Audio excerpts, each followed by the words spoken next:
Hello guys! For this video, gumawa po ako ng version ko ng melon jelly. Bali, nakita ko po to doon sa video ng aking kapatid. So, dahil inggitera ako, ginaya ko siya. Kaya lang, yung sa akin syempre, mas sinarapan ko dahil nilagyan ko siya ng condensed milk at saka evaporated milk para masarap po yung ating jelly.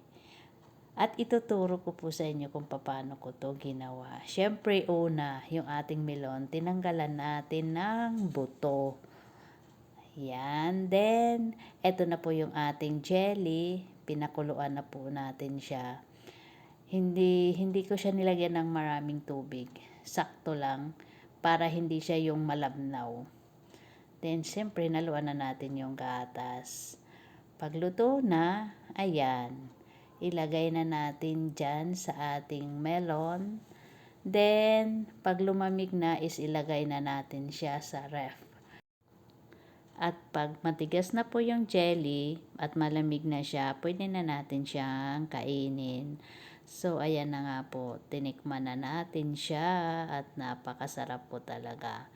Happy watching guys! Sana nagustuhan niyo po yung aking video at paki-full watch na lang po ang aking video para may mahuli kayong isda.